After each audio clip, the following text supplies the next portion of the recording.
Warning, this podcast contains heavy spoilers for not just one movie, but entire franchises. We highly recommend going and watching these movies before listening to us as a companion piece that stitches all the timelines into one creepy, crime-ridden story. There will be no more spoiler warnings. We do not break character. After this, there is no turning back. You've been warned. Hit the music. You are talking about the nonsensical ravings of a lunatic mind. It's alive! It's alive! It's alive!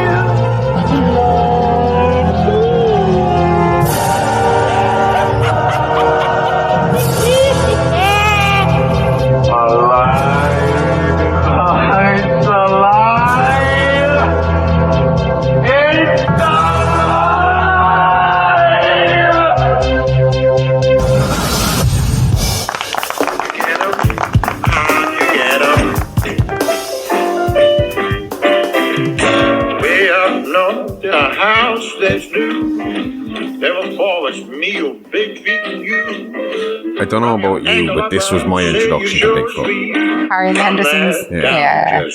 I know today we're not really talking about Bigfoot, but it's not too far off. A variation. We'll get that later. Can't you use your cause your feet's too big? How long until we get done for copyright laws? I better turn this off. 30 seconds? Oh, we're at 35, shit. Hello and welcome to It's Alive and High podcast. This is a true crime, paranormal, interstellar podcast covering unbelievable stories that sound like they were ripped straight from the pages of a Hollywood script. I'm your host, the man of many names, the outlaw Harley Ray, the bruiser Bronson, Dr. H.R. Smokenstein, THC, or you can call me Josh for short. And with me as always is my very own scream queen, the perfect combination of beauty and brains, the bride of Smokenstein, the India horror, the expert, the guts and gore, the gorgeous, the sexy Amy Rose. Hey. Whew. Out of breath. Always. After doing that. Like I said, every week I do that fresh. That's straight off. I don't record that and just replay it. Fairness, you usually get it in one as well. I usually get it in one. Get it. Alright, I made a mistake again. What? Well, obviously, we said we had technical difficulties. We had a few technical difficulties, so we had to re-record this episode. So we're doing it now. It's going up a bit late, but we gave you our Bigfoot episode of Real Monsters from Patreon for 24 hours to kind of make up for it. So sorry if you got to listen to if you're listening to this and you didn't know, then you missed the Bigfoot episode and you got to pay the $5. Yep. People might be asking, why in God's name did I decide to put Bigfoot on the schedule for Valentine's week? And I will tell you that was a scheduling mistake by me. Bigfoot was supposed to be last. I don't know what was going through my head when I was doing the scheduling. Sometimes I do this where my logic is okay in my head at the time. I don't know why. But not I felt in real like life. I don't know. I must have looked at the calendar wrong and just worked out that next Wednesday was closer to Valentine's Day than this Wednesday, which was stupid because Valentine's Day was Wednesday. Yep. Mm-hmm. I know. Good job. So next week we will be doing a story that is more based. Well, it's not really. It's absolutely nothing romantic about next week's story. It's disgusting. But it was why were we doing it for Valentine's Day? Because it was more about. I mean, like in Real Monsters next week, we're doing Jeffrey Dahmer. Okay. Which is a big one. Yeah. So if you're ever going to spend your $5, Jeffrey Dahmer, we're doing him next week and we're going to spend a bit of time with Dahmer.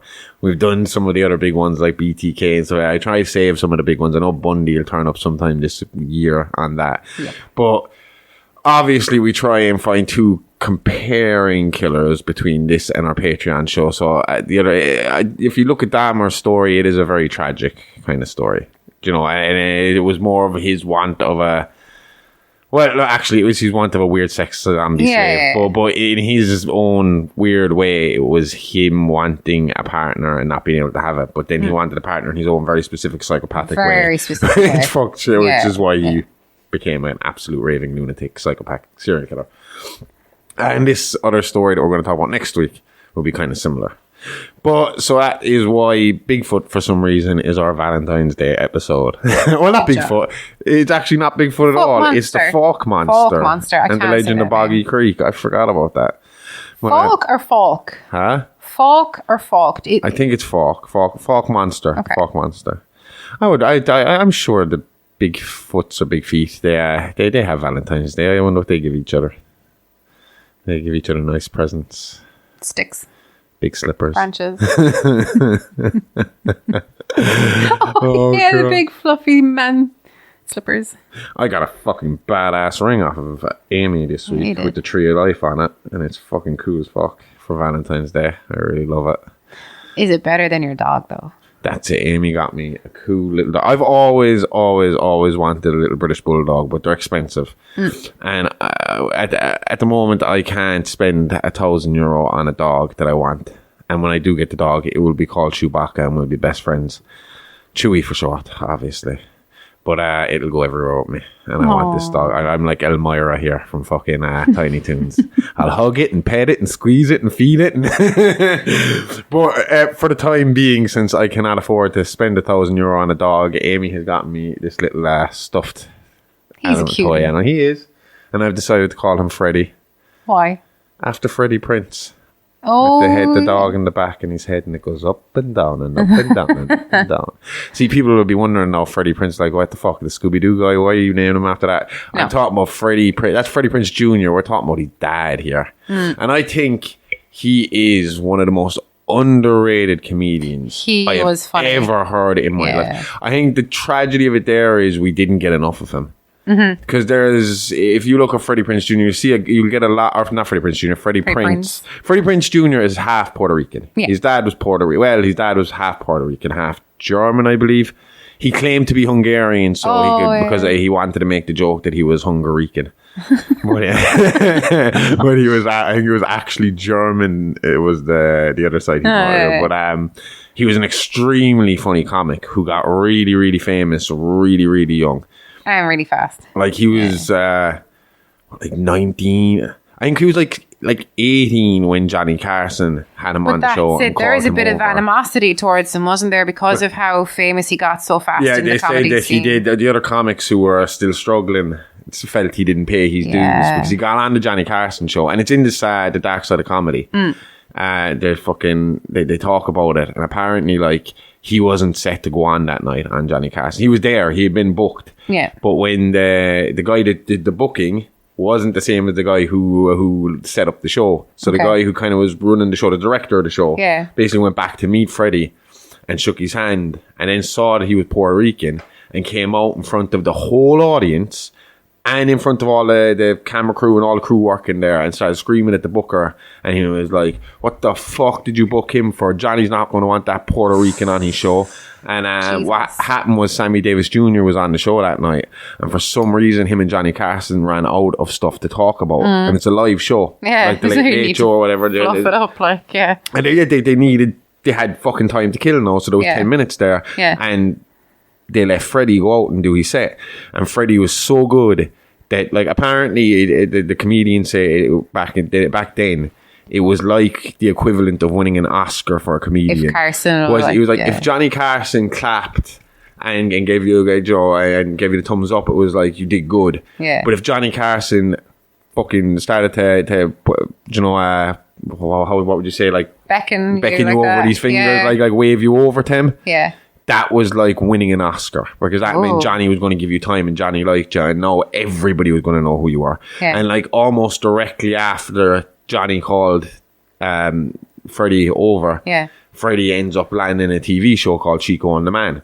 That was a good TV show. It's a brilliant TV show. It goes for 3 seasons. He's in 2. And then unfortunately, like I said, this is a horror story in itself. Yeah.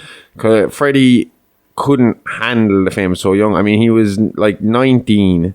He is on talk shows constantly. He's doing like, he's on the comedy tour, the loop constantly.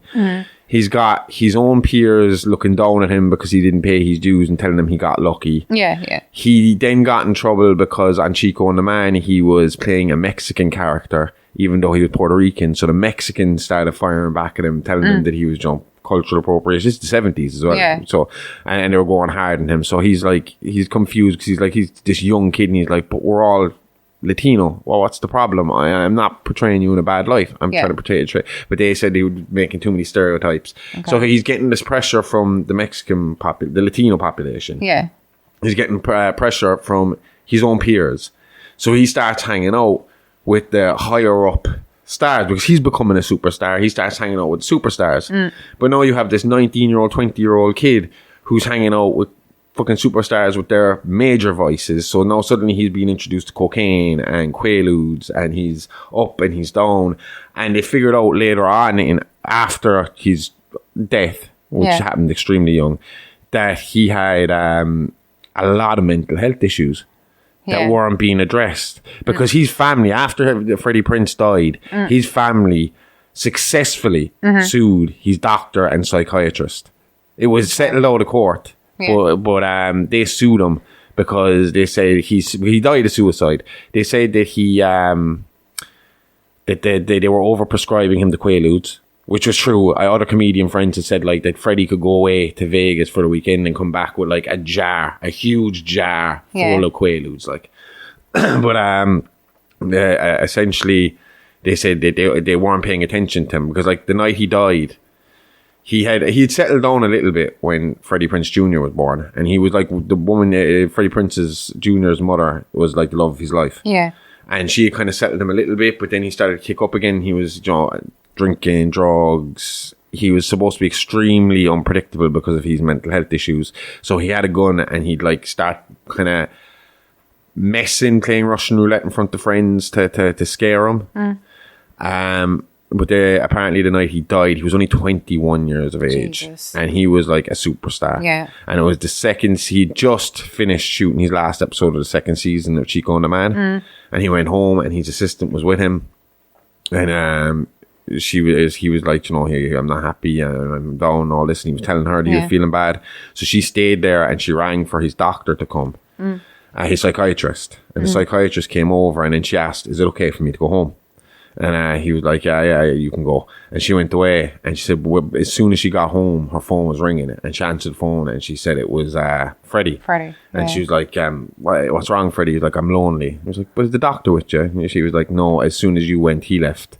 And she was like, okay, I'm on my way back over. But then he's, I don't know, the marketing manager or something, some sort of other manager that he had rang in the meantime saying he had gotten a disturbing call from Freddie. And he was living closer to him, so he'd go over and he'd check on him. And she said she'd be on the way in the meantime. Yeah. But she said before she could leave the house, she got a phone call again from the manager, and he was pretty much crying on the phone saying he did it. He gone, said the manager came over, he was talking to Freddie for a minute, he walked out of the room, and the next thing, bang, he heard the shot and walked in and Freddie was dead. Fucking hell. And I think Freddie Prinze Jr. was only maybe 1 or 2 years old at the time. That's sad. And they say like he was crazy about Freddie Prinze Jr. and like that he was probably enjoying. That was the thing that was killing him, was that his wife was threatening to leave him and take Freddie Prinze Jr. away from him, which would probably to try and shock him into getting sober. Yeah. But it did the opposite because of his mental health issues. It drove him deeper into depression, causing him to fucking ramp up his drug use, causing him to become worse and worse and worse and worse. So it actually backfired. And it wasn't her fault. No, it wasn't her fault. Proper mother would do. I mean, definitely. Jesus Christ, if one parent is out of control, you need kids out of that. Yeah. But I mean, when he shot himself, he didn't actually die straight away. He was in a coma for, I think it was a day or two. But even at that point, like, to prove that she was never going to leave him, like, she even said it to the doctor. She was like, I don't care if he has to leave here a vegetable. I will take care of him for the rest of my life. Just make him live. Yeah. And eventually they had to just make the decision to pull the plug. Yeah. And I think he was 22 tops at the time of his death. Jesus. But all that survives now is you'll get a lot of 5-minute kind of clips of him, but it's the same jokes over and over again. Yeah. Do you know, him doing loops of like chat shows and stuff. There's one really, really good comedy special he did. It's about a half an hour. It's called Looking Good. And that's on Spotify and YouTube. And he's in 2 out of the 3 seasons of Chico and the Man. And because he's not in the 3rd season of Chico and the Man, there is a lot of fucking sad episodes of the 3rd season of Chico and the Man. I remember them. When the man finally accepts Chico's death in the 3rd season, it's a fucking tough episode to watch. Like, you know, they're doing flashbacks of Freddie Prinze, and they hadn't acknowledged Freddie Prinze's death up until that point. So it was like halfway through the 3rd season before they finally kind of said Chico's actually, because like the kind of new kid that had taken his place was asking, and then he finally turned on and was like, what happened to Chico? And it was like, Chico died. Did they say how Chico died in it? No, they didn't specify. They just said Chico died and he's gone, and you know, I'm afraid and it was just kind of showing why he had been keeping Raoul like, kind of arms length, and he had been referring to him as Chico as well, because obviously Chico is I think it's a derogatory term now, but in the 70s seemed to be an okay word from the other. It's for Chicano, I think it's short for Chicano, and that's something I think the Latinos use amongst themselves. Okay. But yeah, good show, really good show. Yeah, I enjoyed it. A really Grandpa fucking jokes in great it. fucking career cut short. A horrific Hollywood fucking tale that would remind you of Maureen Prescott outside of the rape, but just more drugs. True. But and seemed like a great fucking guy outside of the mental health issues that caused him to scare the living shit out of his friends regularly. Yeah. Anyway, we're not here to talk about that this week. Fuck the Hollywood horror stuff. We're here for the horrorverse, and we are going in search of cryptids with the legend of Boggy Creek and the Fouke Monster. You're our resident cryptid expert. Before we get into the Fouke Monster or Bigfoot, Big feet, Bigfoot I don't know. Do you have any other favourites? Well, I'm pretty sure it's Bigfoots. But yeah, I have a few favourites. But for people who don't know, cryptozoology is a pseudoscience and subculture that searches for and studies unknown, legendary or extinct animals whose present existence is disputed or unsubstantiated, particularly those popular in folklore such as Bigfoot, the Loch Ness Monster, Yeti, the Chupacabra, the Jersey Devil, or the Macaulay Membe. Cryptozoologists refer to these entities as cryptids, a term coined by the subculture. Because it does not follow the scientific method, cryptozoology is considered a pseudoscience by mainstream science. It's neither a branch of zoology nor of folklore studies. It was originally founded in the 1950s by zoologists Bernard Heuvelmans and Ivan T. Sanderson. Okay, one question. What the fuck is a Macaulay Membe? Give me a second and I'll have a look. Awesome. So the Macaulay Membe, Lingala for one who stops the flow of rivers, is a mythical water-dwelling entity that supposedly lives in the Congo River Basin, sometimes described as a living creature, sometimes as a spirit. Descriptions vary widely among those who claim to have seen the creature, but it's often described as a large quadrupedal herbivore with smooth skin, a long neck, and a single tooth or horn. All I can hear is the Jurassic Park music as they go up and see that. Oh, for the first time. I love that music. What did you suggest that music for lately? Oh, we were talking about doing an advert for your new show, Digging with Bones with Amy Rose. We wanted to do an advert and you wanted to use the Jurassic Park I music. just love it. I'd use it if anything. Yeah, but I was afraid of royalty issues, but we'll have a look into it. We'll have a look into it. Go on. Bring us back to with the 1-2. So in the early to mid 20th century, the entity would become a point of focus among adherents of cryptozoology and young earth creationism, resulting in numerous expeditions led by cryptozoologists and or funded by young earth creationists and other groups with the objective to find evidence that invalidates or contradicts the scientific consensus regarding evolution. So creationists are the guys who believe in Adam and Eve, right? They believe that God created everything. Yeah. It's not, they're completely against the idea of evolution. Yeah, exactly. Yeah. See, I think it's all right to be religious and believe in evolution. You can believe that God put the seed, God put the seed there to start what happened. Do you know? Yeah, but I don't think God put the skeletons there to challenge your belief. Because, that's what you know I'm what I'm saying. saying? I think it's. Well, that's what I'm saying. Like, I don't think you have to just believe that. I mean, like, according to their Bible, He created everything. Yeah. So then why is it so hard to fucking believe that if you believe in this, that He just planted? I mean, like, if you're a gardener and you plant flowers in your garden and the flower is there and it's big and it's great, you didn't do you watered it and you fed it and you kept an eye on it. Yeah. But you really just put a seed in the ground and it evolved into a flower. Exactly. You know?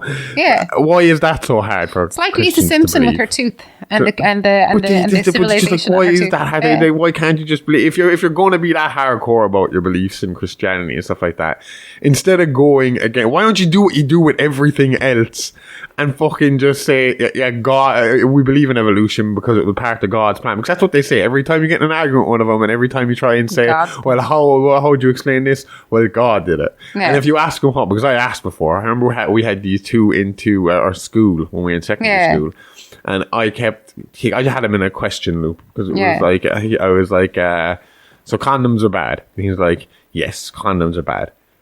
But God created everything. Yes, God created everything. So God created condoms. Technically, yes. So why did he create them if he didn't want him to us to use them?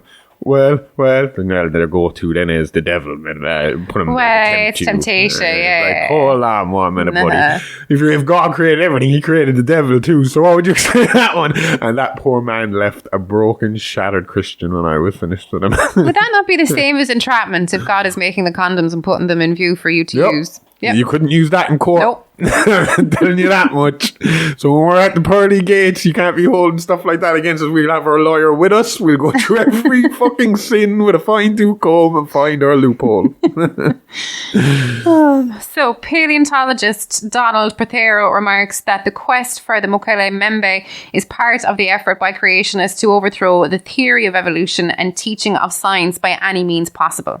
Additionally, Prothero observes that the only people looking for the Mokele Membe are creationist ministers, not wildlife biologists. But how does this fucking prove anything for them?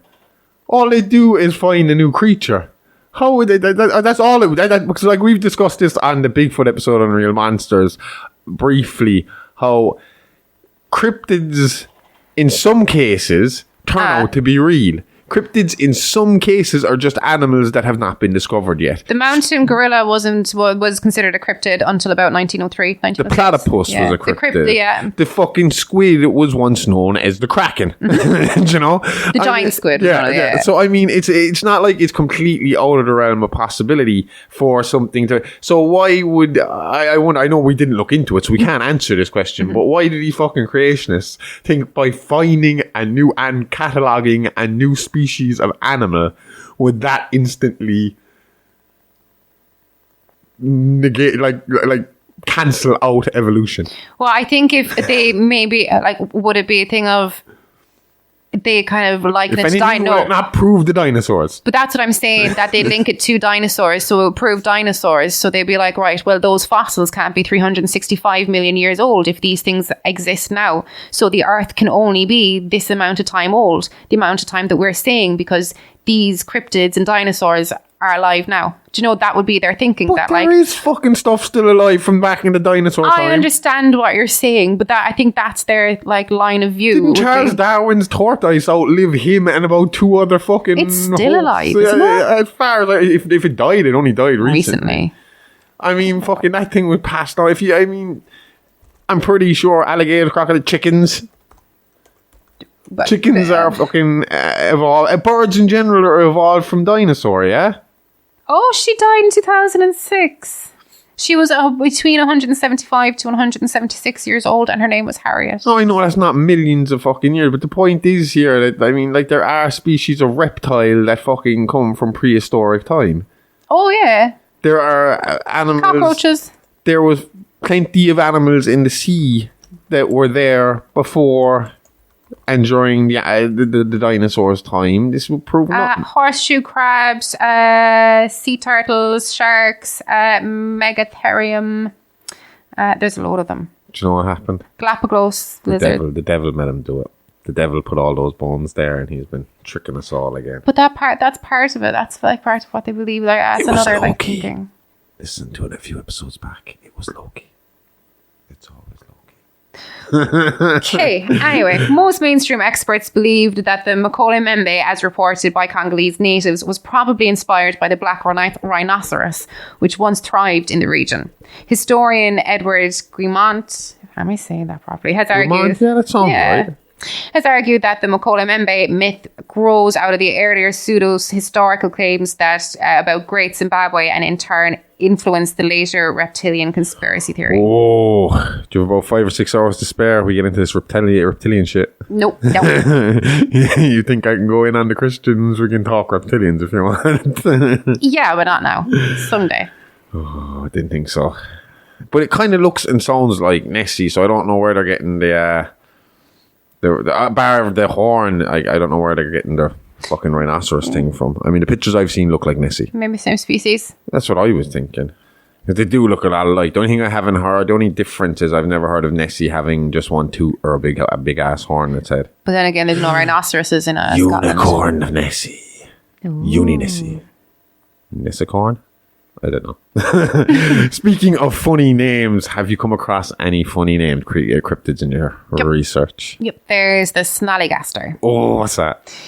So the Snallygaster is from American folklore, and it's a bird reptile chimera that originating in the superstitions of early German immigrants, later combined with sensationalistic newspaper reports of the monster.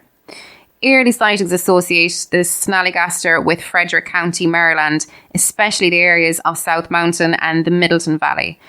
Later reports would expand on sightings encompassing an area to include central Maryland and the Washington, D.C. metro area. I don't know why, but every time we say Snallygaster, all I can picture is Gary from SpongeBob SquarePants. The snail that goes, meow. I can see that. The earliest incarnations of the creature mixed the half-bird features of a siren with the nightmarish features of demons and ghouls. The Snallygaster was described as half reptile, half bird, having a metallic beak lined with razor-sharp teeth, occasionally alongside octopus-like tentacles. Ugh. Yeah, no thank you. The Snallygaster was rumoured to swoop silently from the sky to pick up and carry off its victims.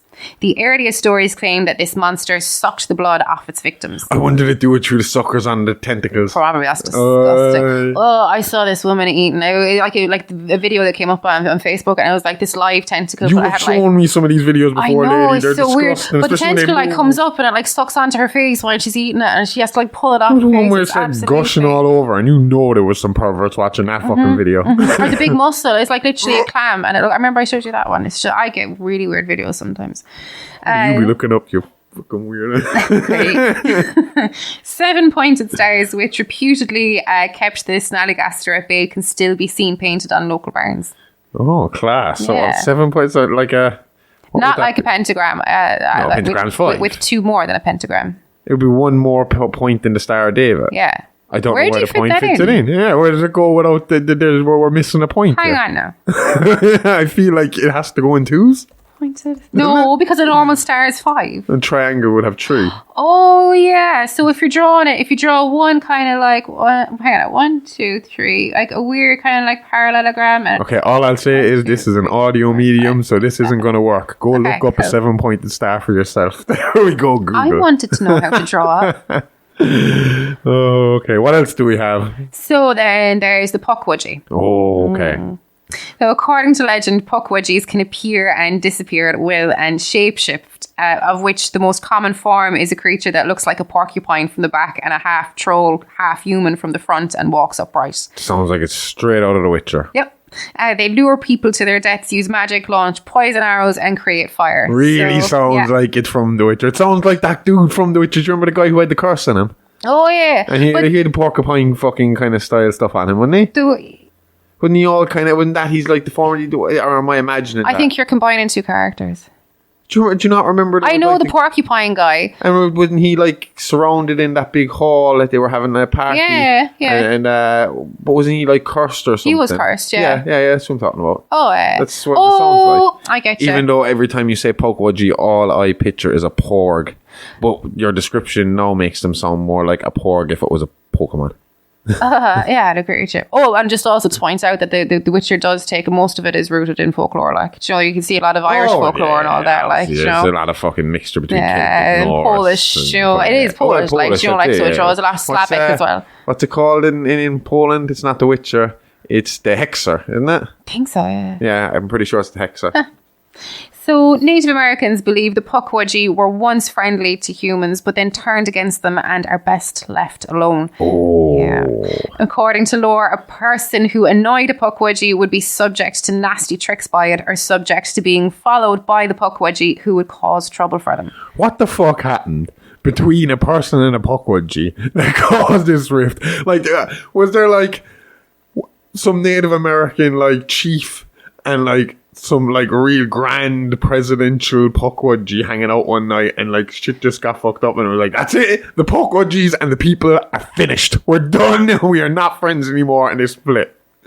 Or was it like a case of they were like over fucking well, why would you even, if they're half human, I was going to say, were they over hunted? They were not really animals, they're half human, so was there like a dispute between them? I don't know. This is something we gotta look into, Amy. We do. The great Native American Pukwudgie War of... I don't know enough about... I would love to kind of look into Native American folklore a bit more. I would too, to be honest with you, because but remember I always said, like, the thing I love about my kind of religious beliefs is it seems like, although everybody in the world was calling it something different at the time, and all the gods had different names, they were all so similar and rooted in the same kind of base, in the same... principles and morals to the most part. And I mean I mainly kind of craft my beliefs around European paganism, but I am dying to start studying Native American pagan beliefs to see what crosses over and what ideas they had, because with me I don't put myself down to one. I keep myself open to most of my I take most of my story and beliefs from Celtic and Norse, but I mean, the Greeks, the fucking Romans, the Native Americans, there's so much there to look into that are so similar, and like I said, are rooted in so many similar morals and similar ideas, and just, to the most part, don't be a dick and don't fuck up nature. Job done. Exactly. Exactly. So the Pukwudgie are known to kidnap people, push them off cliffs, attack their victims with short knives and spears, and to use sand to bind their victims. This sounds like Chucky. How do you sand to... as in like you bury them up to the neck? Is that how you bind a victim with sand? Yeah, no, you're misreading. That says blind their victim. Blind so their they're victims. throwing sand in the victim's face. It's like wondering, how push people off cliffs, attack them, their victims with short knives and spears. It sounds just like a Chucky running after you. He's pushed people out of buildings and stuff before. Yeah, true. And then there's your favourite sounding one. The squonk. That's just because it sounds like it's a creature right out of Rick and Morty. Absolutely, but it's kind of it's a sad creature. To be honest, when you describe it, it sounds like it's out of Rick and Morty. Yeah. Go for it. Unlike many mythological creatures, the supposed physical characteristics of the squonk remain unchanged from the original written account, which states the squonk is of a very retiring disposition, generally travelling at twilight and dusk. Because of its misfitting skin, which is covered in warts and moles, it's always unhappy. Hunters who are good at tracking are able to follow a squonk even by its tear-stained trail, for the animal weeps constantly. When cornered, an escape seems impossible, or when surprised and frightened, it may even dissolve itself in tears. Later retellings included the squonks were slowest on moonlit nights as they tried to avoid seeing their ugly appearance in any illuminated bodies of water. In addition to warts and moles, the creatures were given webbed toes on their left feet. It sounds exactly like a Rick and Morty character, even down to the bursting into it sounds like, do you know what it sounds like? It sounds like the episode of Rick and Morty when Beth and Jerry go to marriage counselling, space marriage counselling. And do you remember they went into this machine where it would basically take Jerry's view of Beth and it would make it real. Yeah. And then it would, and vice versa. And whereas Jerry saw Beth as a super dominant, powerful fucking woman, and she came out as like this super fucking massive badass alien, she pictured him as a weak kind of little cock boy, and he came out as a little worm. Yeah. And the way he talked and moved, even though the way every time I think of it, I just think it talks like this, and everything really sucks. But I can hear somebody saying squonk in a Rick and Morty voice. Oh, that's because of Squanch. Oh, yeah, squonch. Yeah. That's what it is. What you doing, Squanchy? Squanching? Yeah. I love Squanch. Squanchy.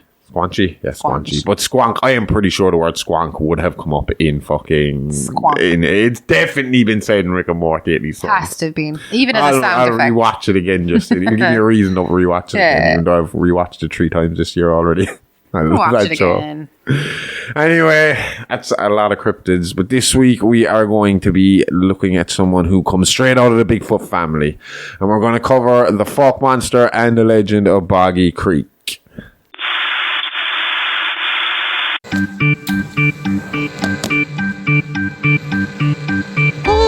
is alive, alive, live, alive, live, alive. Patreon is alive, alive, horror podcast. Patreon is alive, alive, live, alive, live, alive. Patreon is alive, alive, horror podcast. Hey kids, can't get enough of that blood, guts and gore? Then head on over to our Patreon, where for just $5 a month you'll get exclusive access to our true crime show Real Monsters and horrific history tales from Playing with Bones with Amy Rose, along with early access to our minisodes and ad-free access to everything else. All this and loads more horror-tastic extras from the Horrorverse. So what are you waiting for? Permission? Go nick your parents' card today and subscribe now at patreon.com/It's Alive Alive Pod. Remember, that's It's Alive Alive Podcast, a really, really fake true crime horror podcast. It's Alive Alive, all the guts and gore with none of the guilt. Okay, so in Arkansas folklore, the Fouke Monster, also known as the Boggy Creek Monster or the Swamp Stalker, is purported to be an ape-like creature similar in descriptions to Bigfoot that has allegedly been sighted in the rural town of Fouke, Arkansas since the early 1970s. It has since become a part of Arkansas folklore and has also influenced local culture in Fouke, with some businesses capitalizing on the local lore. Kind of like Roswell with the aliens. I mean, even their McDonald's is a UFO shape. Yeah. Honest to fucking I know. God. I want to go there so bad. It is not even funny. That must be the last fun McDonald's left in the world. Yeah. If we it's don't have still like playgrounds anymore. I mean, Roswell, right? From what I hear,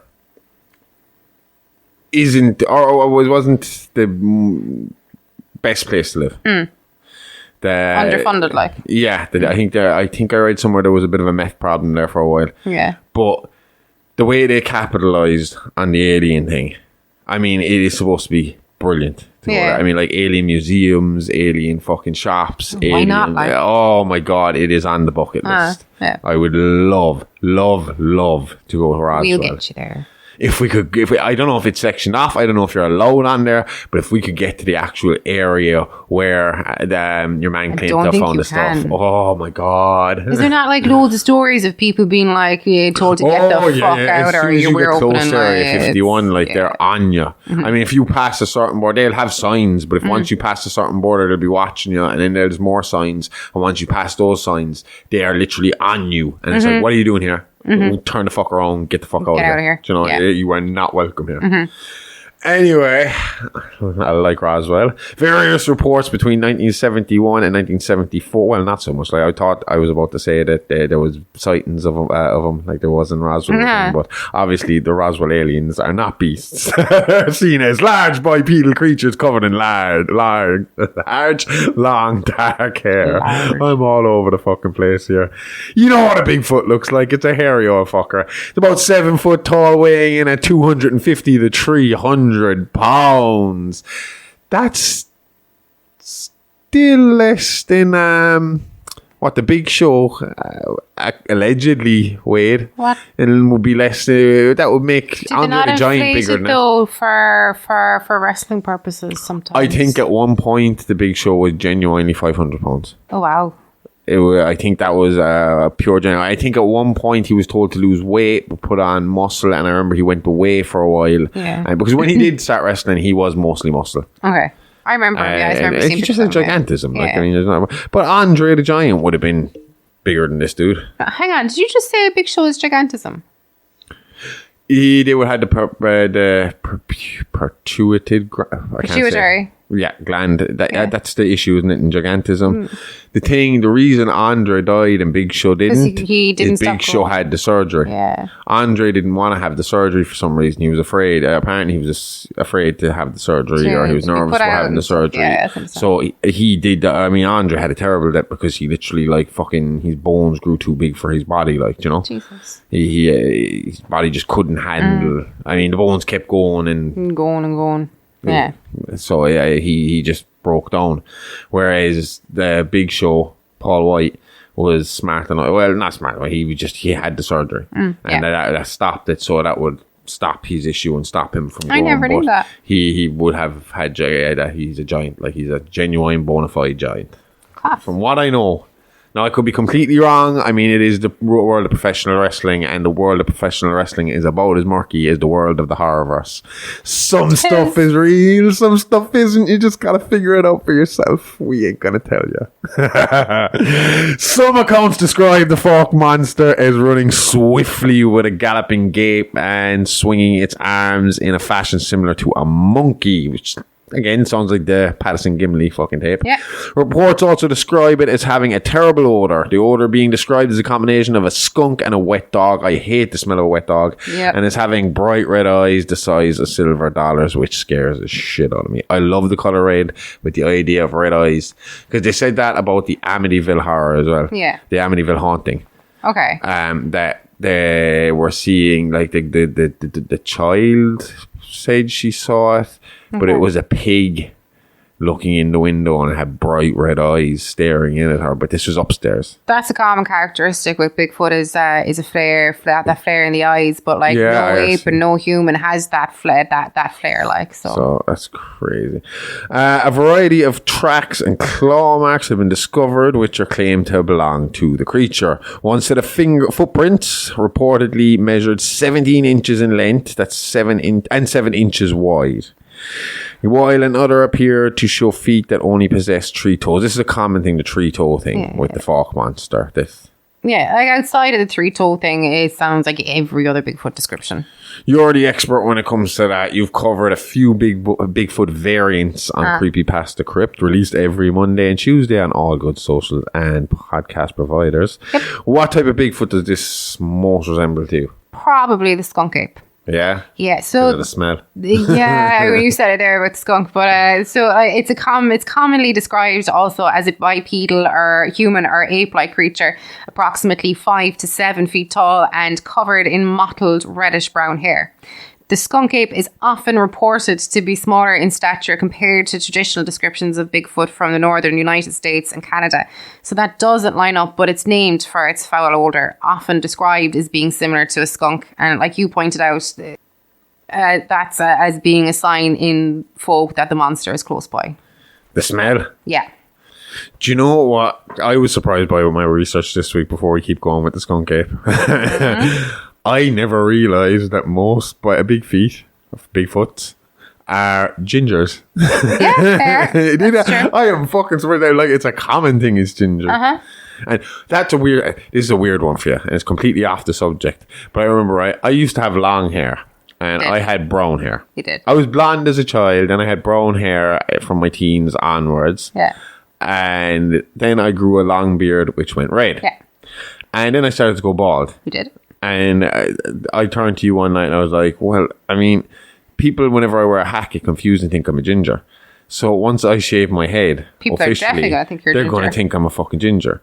But as soon as I shaved my head, my beard stopped looking ginger and started looking brown. That's because there is flecks of red in your hair, but it's only more pronounced when you have the ginger against it. Like when I look at you now, if I don't look directly at your beard, I can see the red. People used to see my brown head of long hair and tell me I was ginger because of my beard. Of your beard. They were convinced, like, it was like it like played off my hair or something like that. But as soon as my hair was gone, I wasn't a ginger anymore. I think that's common though. My dad has brown hair, but I'd be officially branded 100%. Yeah, I am now a member of the ginger club because my beard would be ginger and I'd have no other hair, which would make me a ginger-haired person. Yeah. Do you know? But it is common, isn't it? My dad had brown hair, but like a ginger beard. Nearly every, at least in Ireland anyway, every fucking guy I've seen, they could have jet black hair and turn out with a red beard. It's just something weird about us. I don't know. It's the Celt coming through on us. No, the red is in there. There's nothing we can do about it. Apparently, if you have the ginger gene, anesthetic doesn't take as well.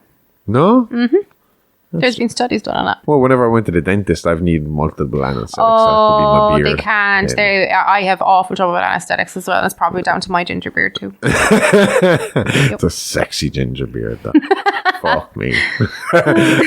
Anyway, right, so how long has the skunk ape been around? Because this guy in Fouke turned up around the 70s. So contemporary descriptions of the skunk ape in Florida, Georgia and Alabama folklore have occurred since European settlers first occupied the region.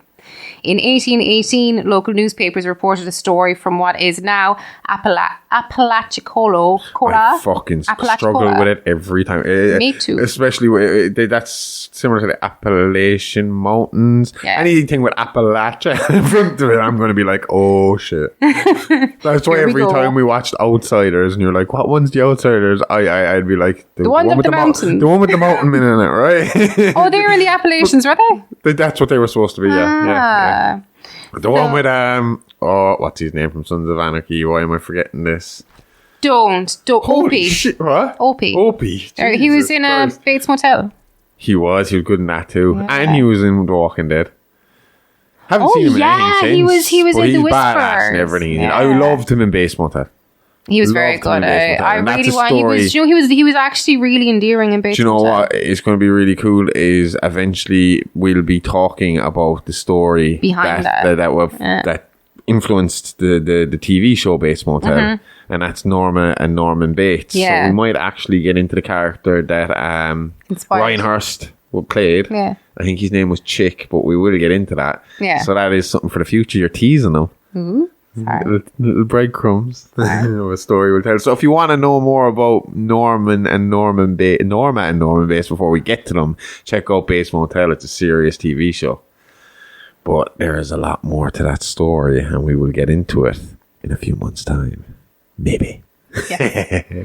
Anyway, so it's from Apalachicola in Florida, and that spoke of a man-sized monkey raiding food from stores and stalking fishermen along the shores. Sounds like a gorilla. Yep. Cryptozoologists have made unsubstantiated claims that Seminole and Miccosukee culture includes stories of a foul-smelling, physically powerful and secretive creature called... Can we pause? I was going to just say, she's asked me to pause because you can't pronounce the next word. I was just about to say, you are really, really good at fucking pronouncing these names compared to me. I just give them a fucking I just give it the old college try and hope for the best. you are good But at this that. is, I know. What was that one? The Miccosukee? Fucking fair play to you. But this next one, I mean, like, I should have given you time for this one. No, but you see, I'm my thing guessing- about it is I'm I guessing- want to get the name right because, in fairness, it's somebody else's culture. So, as in, I hate when, like, hearing it, as in people not making an effort when it comes to what? Like when you hear Lepretians and shit like Lepretians, that fucking what the fuck? What are you looking at? Like,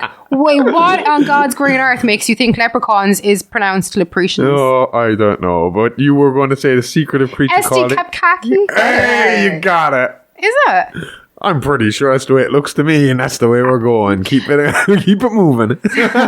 A name which roughly translates to a very tall man or a hairy giant. So they've been around for a good long time. I That love sounds that. It's like when I found out, because when I kind of got into the whole fucking, again, pagan culture and stuff like that, obviously I ended up watching Vikings, which I fucking love. And it was like Ragnar was in it, and it was like Ragnar Lothbrok. What a cool fucking sounding name. Ragnar Lothbrok. Then you fucking start reading more into it, because if you get into the culture and you get into the religious side of it, you start Hairy reading about the breeches. myths, and all it meant was hairy pants, or Yeah. hairy legs, or hairy breeches. And it was like, fuck me. What Sounds like an old insult, you fucking hairy But pants. it was brilliant. I mean, that was the cool thing about it. Like back in the day, they had these what sounded like cool nicknames, but they were just like our nicknames. They just stuck harder. Can I just say, Ivor the Boneless is still a class nickname, whatever way you take his story. Well, No, one of the ways, no. yeah. But the rest of them, yeah. For what Ivor he the achieved. Boneless, there was 3 theories to why Ivor the Boneless was called Ivor the Boneless. Theory 1 is like in the TV show, Ivor was someone who had brittle bone disease. Yeah, And, osteoporosis. so he had obviously issues walking, or he brittle bones, so he'd have a lot of breaks, and that's how they Yeah. portrayed him in the show. And even to the point where he built himself up, where he was able to get around on crutches Yeah. and stuff like that. But obviously, he was still. He there. also had a And twisted leg, though, when he was What born. a fucking scene! The best scene. I Oh, remember yeah. looking at you and saying he will play the best Sith in a Star Wars movie. Absolutely. And that was when they were in York, and he's just sitting there on the ground. He's covered in blood. It's raining. It's muddy. None of his army is behind him, and the British army come running up on him, and he just starts screaming and be like, "Come on!" And he's like rage in his face and like glee at the same time. And he was covered in blood, and they all just stopped, and they were looking at each other like, this man just stopped an army. Oh my God. But anyway, that was one version of it. The other cool fucking story was that Ivor was called Ivor the Boneless because of his ability. Basically, they said he was like Mr. Fantastic when it came to him on the battlefield. That he was so flexible that it was like his bones were made of rubber. Like he had no bones at all. He was just able to Matrix move and flow kinda, through a yeah. battlefield and just slaughter people. Yeah. No, I would bring up as well to Irish people that don't know, Ivor the Boneless, there is a very strong possibility was a king in this country at one point. Yeah. There was an Ivor, and it's known I that love this story. Ivor went came from England to Ireland, took over, became king here, and then because of the times that we lived in, anytime a king fucked off again, another king would just jump in and try and take his place. So Ivor went back to England to try and dominate. I think he joined forces with another king who I think was called Olaf. I'm not 100% sure. There was an Olaf at the time, wasn't there? He's in the New Vikings. I think it was. That's why I remember he's the guy that went Christian. Yeah. But I don't think it's the same Olaf. But anyway, he. I'm pretty sure it could be the Olaf that I was telling you about, the poem today that was translated into English and it still rhymes. Oh yeah. I'm pretty sure that's who it was. But anyway, so fucking Ivor went to England to try and take York, which we just spoke about. They portrayed in the Vikings. So that was the second version. They were just flexible. The third one was more unfortunate, and they did play this up in the TV show as well. And that was he was Ivor the Boneless because he could not keep an erection. He was because he was pretty much impotent. Yeah. So they played that up in the TV show as well. But that was another story. He was Ivor the Boneless with that. But because of how fierce he was, I mean, even when you look at his reputation was very much like it was. I mean, like it's shown in the show. I mean, sometimes people kind of, I think, are blinded in the show that he is just violent throughout. But if you watch him, he's political. He knows when to sweet ensure talk. his political stance, he has to be fucking ruthless because of his disability at the time. Like, he is fucking making them believe that he's on their side. When he goes to talk to the Russians, he makes them believe he's on his side. That's because he's a fucking charmer at the same time. But that's it. Like, I mean, but then when it was time to fight, he was the most vicious and he'd kill you in a happy. And this was the real guy as well in reality. Like, and well, I'll tell the end story in a minute. But like, I mean, I don't believe that I think calling a guy Ivor the Boneless because he can't get a hard on when he's that fierce and that high of a status is unlikely. Probably. Because he'd kill you every time. It's like when people used to have the balls to call Al Capone Scarface. Yeah. He didn't like it. Babyface Nelson did not like being called Babyface fucking Nelson. Pretty Boy Floyd did not like being called Pretty Boy Floyd. And I'm pretty fucking sure Ivor the Boneless would fucking cut your bone off if you called him boneless. But maybe he likes to be dominated. The cool thing about Ivor is that when he died, one of the rumors I've heard is when he died in England, he had taken over, he had ruled the place. He asked to be buried facing France, so that William the Conqueror couldn't come, and so he'd be there to stop William the Conqueror, I think it was, from taking over or coming to take over. And it got to the point where whoever it was that did, I think it was Amy's looking at me like I'm wrong, and she's a historian fucking one here, which we'll find out in Digging with Bones with Amy Rose. But I believe that like whoever it was anyway, he was buried on the beach to stop.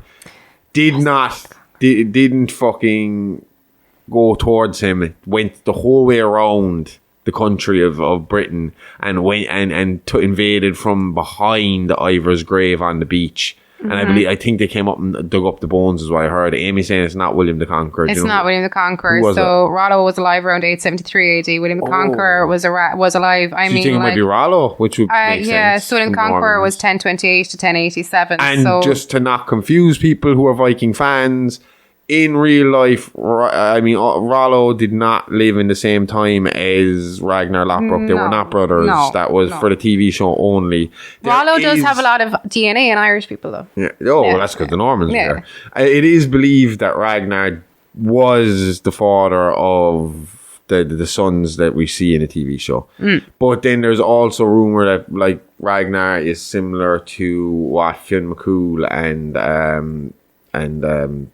Cuchulainn are here, where they might be amalgamation of stories of heroes that came into one big hero story, and that there's kind of multiple Ragnars. Yeah. And the stories just kind of got rolled into one Ragnar. Whereas I believe when it comes to the likes of Cuchulainn and Fionn McCool, I believe that there probably was people that they influenced those stories going forward. Oh, absolutely. I believe there was great warriors named Fionn and probably a great warrior named Cuchulainn whose story got so mixed up that it became the myth and fucking legend it is today. But I mean, because like, the stories are being passed word of mouth, you know? But even going from Cuchulainn, when you look at Creevy Keel and you see Queen Maeve in Cuchulainn's stories, and like literally in Creevy Keel, the cat's passage that we spoke about, I think it was on one of the Real Monsters episodes, and it's Maeve, or the Sons of Maeve, is carved over this portal, or it's the passage to him, like, so like it's obviously it has to be rooted in some kind sort of. Yeah, absolutely. And I would wonder as well then, when it comes to Bigfoot, even if you are skeptical, is it rooted in some sort of, truth? But anyway, we were talking about, I don't know how we got so fucking sidetracked there. We were talking about the SD cap. You did a furry tall man and hairy giant. That was it. We got to Ragnar's pants. Anyway, back to the Florida Keys. And just back as a to, side note, it was Charles the Bald was King of France at the time. So he was the dude that actually went the whole way around England, but I think, to sneak up on Ivra's fucking. Yeah, but I think in the TV show he might have been Charles the Good or Charles the Handsome. I don't think they did him as Charles Bald because they kind of split up the timelines. I mean, like I said, it's all it's a bunch of timelines kind of crushed together, like exactly. To make a story, a good story. Anyway, back to this. So I mean, we have sightings here in like here. People, I asked Amy when the skunk ape turned up, because the Fouke Monster turned up around the 70s. So we're wondering here, when did the skunk ape turn up? Because the Fouke Monster is sounding very similar to the skunk ape. Oh, it is. I think recapping. We're getting good at this. See, where we're starting to learn now that when we do veer off on all these random shit, we got to recap, bring them back. So, I mean, we've sightings in 1929, and an alleged sighting occurred at the famous and then recently constructed Perky Bat Tower at the Florida Keys. All I picture are fucking a bunch of bats with great tits. I love bats. I follow this bat sanctuary on Instagram, and they are just the cutest things in the world. Do you follow bats like I follow foxes? Bats and sugar babies. What is? You bitch. They're the sugar babies. Yeah, I'll show you them now. You know what a sugar baby is, right? Yeah, I know what a sugar baby is. Sugar, hang on now. They're like gliding squirrels, flying squirrels. They're also like women who go after fucking older men for money. Oh no, these are the furry small babies. No, they're sugar babies. Yeah, I know what it is. No, I show you innocent. Now. See? Yeah, dare you to type in sugarbabies.com and see what comes up. Tell me people look at them. Yeah, they're gorgeous. I'm just saying, be careful what you type into Google when you're looking for them. Oh, you type in animal after the word, and this is what comes up. Oh shit. You have to type in animal.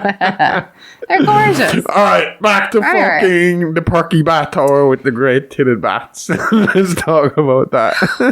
You're such a fucking perv. Anyway, witnesses reported that an unknown ape-like creature was drawn to the construction site, and after inspecting the bat tower shortly after it had been stocked with bats, the creature shook the tower, driving off the bats before running off into the woods. Cool.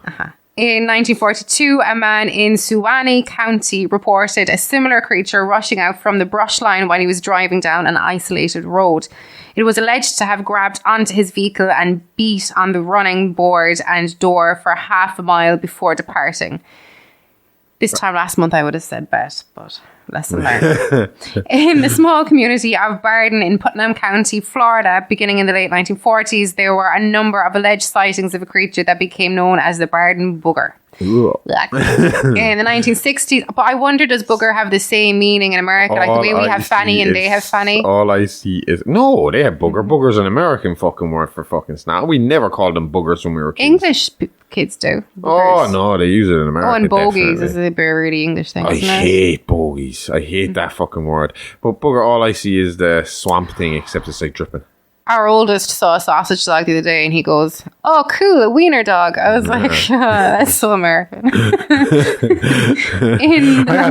You jumped over something there, and I'd like people to know what you meant. Oh, sorry. Amy said when she said beat, she said she would have said bet a few weeks ago. We had to have a discussion about this. Amy has some funny words for something. Well, what are a few? We have bet for beat. Squays for squeeze. Squays? That's not how I say it. How'd you say it? How'd you say it? Squaz. Squeezed, god damn it. And there was one more. What was the other one? Sorry now. Do not take the piss out of the Tipperary words. Kerry man sitting across the table from me with the his and he's. His and he's are not interchangeable. It's not he's hat, it's his hat. I'm sorry, which one of us live in a county called the Kingdom? Which one of us lives in a county called the Premier? Yeah, the fucking Kingdom. I can tell you that much. We talk the king. We talk like kings down here.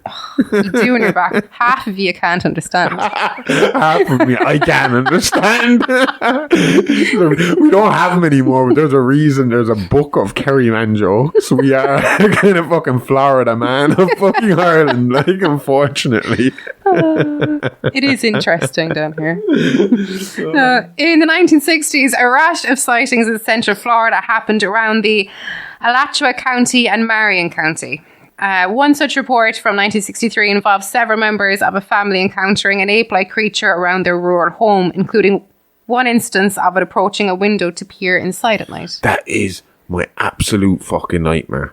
Is looking out a dark window. And Riley's the same way. Remember when the two kids fucking accidentally pulled down the curtain in the playroom and I couldn't get it back up that night, and he was like, I can't. Neither of them like it though. And I wouldn't mind. The little shit was in the middle of a kind of a bit of a prank war with me at the time. And I was so tempted. I had the Corey Taylor Slipknot mask, and I was so tempted to go up and like, because I knew he wouldn't be able to see me in the darkness of the back until I got really up close to the window and then start tapping on the window. And I knew he'd shit himself and he'd go running, but I also knew that he'd find the funny side afterwards. But at the same time, I was like, might be a bit too much. He'll never go into that room again on his own, because it's my biggest fear as well, that I look out a dark window and see somebody looking back fucking in the dark window at me. You know, you can't see who it is. It's terrifying. Do you ever do it for the thrill though? Like open the curtains and look and then close them again really fast. The adrenaline rush. No one there, yes. So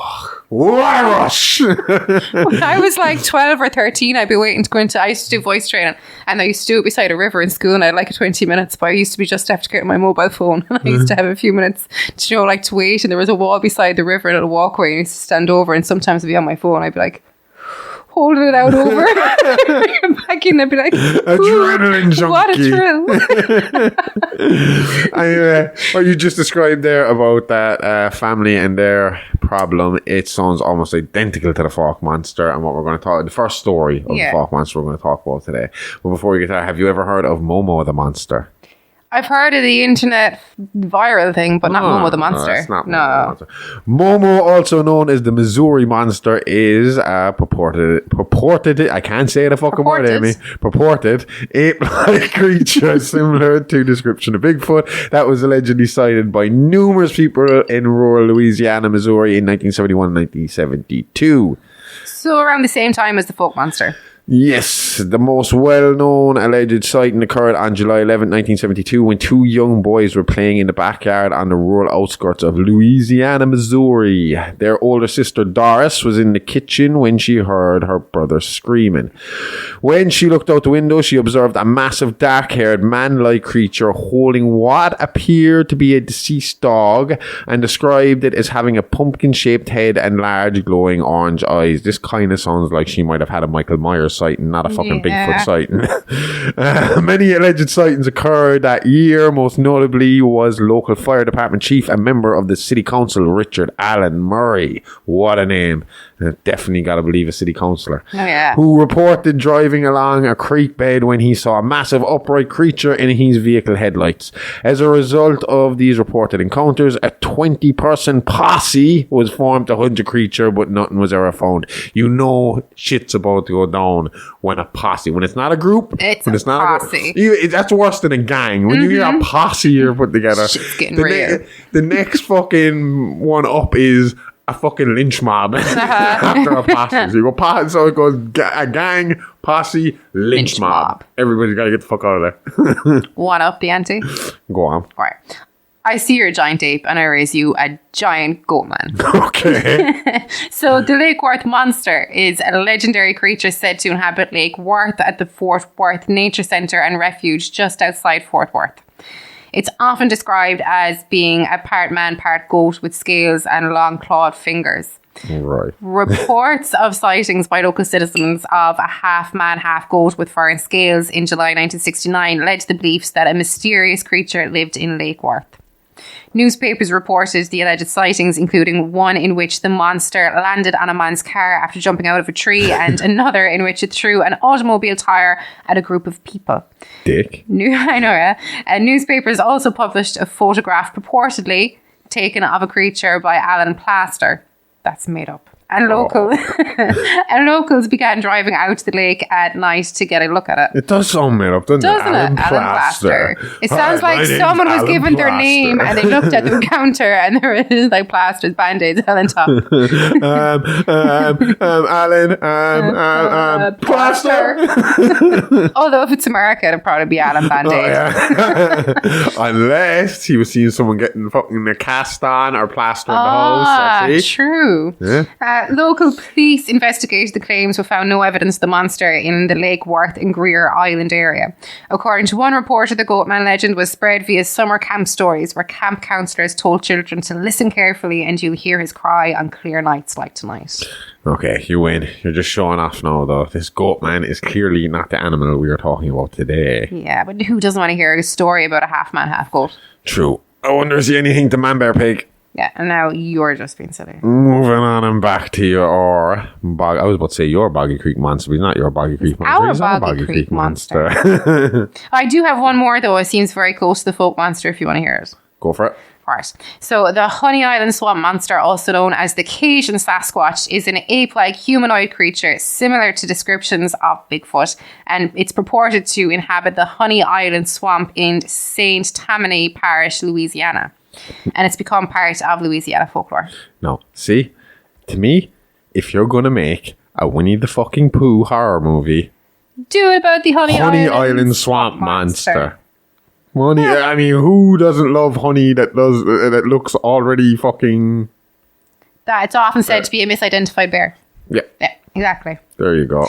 So the creature is commonly described by alleged witnesses as a large bipedal humanoid about 7 feet tall, covered with grey hair, having yellow or red eyes, and accompanied by a putrid odour. Oh, can I say what its name is? What its nickname is? Yes. It's just like we were talking about Freddy earlier, my dad, the dog, and I was going to get Chewy. This one is called the Louisiana Wookie.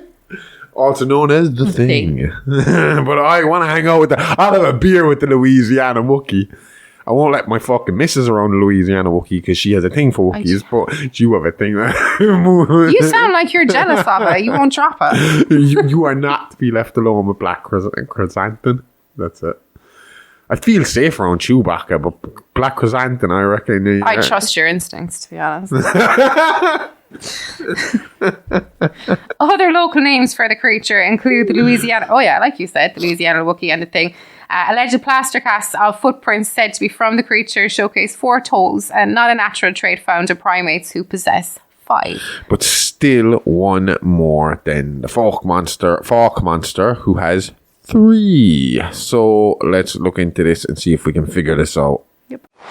So prior to the 20th century, several alleged sightings in the general area related to a large, hairy creature circulated in 1851, reported in the Memphis Inquirer, and in 1856 it was reported by the Cato Gazette. Local residents claim that the creature had roamed the area since 1964, but those sightings have not been reported. Local folklore also holds that the creature can be further traced back to the sightings of maybe around 1946. Most early sightings were allegedly in the region of Jonesville, as the creature was known as the Jonesville Monster during this period. In 1955, the creature was allegedly spotted by a 14-year-old boy who described it as having reddish-brown hair, sniffing the air, and not reacting when it was fired upon with birdshot. Investigator Joe Nickel observed that the description was consistent with a misidentified black bear. Yeah, so I mentioned Joe Nickel a lot in a creepypasta crypt, especially when I'm talking about cryptids. And he's an American skeptic and investigator of the paranormal. So he doesn't believe in any of this stuff? He's a skeptic. I'd say if he found hard proof, he'd be like, so right, he's like Aidan Gillen's cat when he was playing J. Allen Hynek in Project Blue Book. And that's a true story too. The J. Allen Hynek was hired by the FBI to essentially go out and to try and debunk UFO stuff, and that was his job. That was his job title, and he was a complete skeptic going out, and he came back from Project Blue Book a full unbeliever of aliens. So they took a fucking complete unbeliever whose job was to disprove all of this. Yeah. And he left there going, no, they're real. But I mean, like Joe's been involved in the crystal skulls, the spontaneous human combustion, the Mackenzie House. There's loads that he's been huge things that he's been involved with collaborators that he. Do you think that we could cover Joe Nickell in an episode of Digging with Bones sometime? We can, because he does a lot of forensic investigations as well, so that would be very interesting. That'd be a nice one to cover, all right, isn't it? Yep. I'm really looking forward to this show. People, you have no idea. If Real Monsters isn't enough to get you over the Patreon, I know Amy and I know her fucking passion for history and history projects and stuff and anything to do with bones. So this girl is going to dig deep into this stuff and it's going to be good. I mean, the first episode already sounding great. So It's not morbid though. The way you said bones, it's more of as in like bones can tell you. You can tell even if a person was drowned, you can tell a whole life from a bone. Like obviously, it's going to have a horrific twist on it because of who we are. Yeah. But it's going to be a history podcast, and I'm just looking forward to it because I know how passionate you are about it, and it's going to be fun. I'm looking forward to listening to it. And that is coming hopefully next week. If not next week, definitely the week after, but we're hoping next week. Yeah. We are hoping it's coming next week on Patreon. Because Behind the Mask. I've got the bones of it done out already. Oh, that joke. So the Fouke Monster first made local headlines in 1971 when it was reported to have attacked the home of Bobby and Elizabeth Ford on May 2nd, 1971. According to Elizabeth Ford, the creature, which she initially thought was a bear, reached through a screen window that night while she was sleeping on the couch. See, that's another thing that creeps this shit Bears do that though. It could have been a bear. Oh, but just in general, I know that, but just thought as well in general of having a window open and feeling something come in and fucking touch it like fuck hell.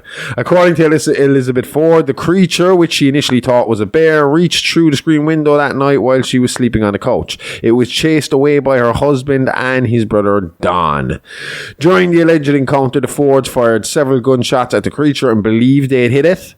There was no traces of blood found though afterwards. An extensive search of the area failed to locate the creature, but 3-toed footprints were found close to the house, as well as scratch marks on the porch and damage to the window and house Could lighting. It be an ostrich?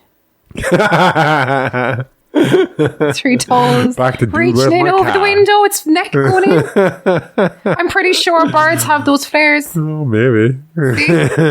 According to the Fords, they had heard something moving around outside late that night several nights prior, but had lived in the house for less than a week and never encountered the creature before. So I suppose maybe they thought it was just the regular house. The house settling, house noises, area. I mean, especially in a rural area.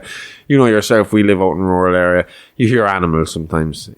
So it wouldn't be out of the ordinary, especially in America, to hear something like raccoons. Oh, come here. If you hear a deer at night and you do not know you're in the same area as deer, they are creepy. They are very creepy. Like, I mean, where we're living, I mean, we heard the cats outside the front who were like, what is... Yeah, we have a cuckoo that shows up every year. Well, no, it's obviously probably mightn't be the same cuckoo, but it's probably the same cuckoo family because it's going to the same area. It gets to the stage where if we don't hear it, it's nearly disappointing. Like last year, we didn't think it came back, and then it opened the window. We're like, oh, it is back. So during the summer, we'd be lying in bed because me and Amy were obviously, because of we've said what time we record these podcasts at multiple times, and it's like. But it gets bright early in the summers, and we open the windows early in the morning. What I'm saying is we're night owls. I am especially. Amy struggles on. She just tries to keep up with me. She does well.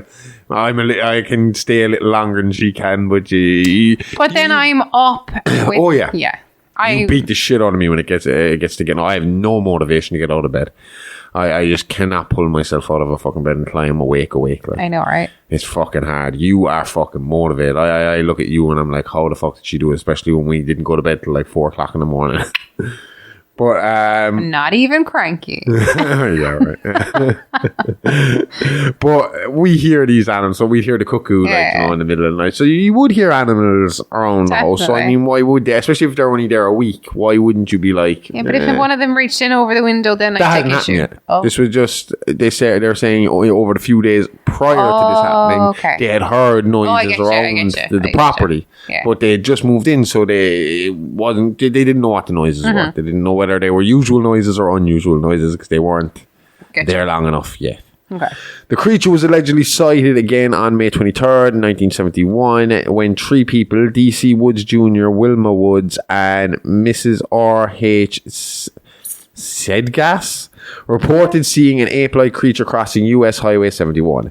More sighting reports were made over the following months by local residents and tourists who found additional footprints.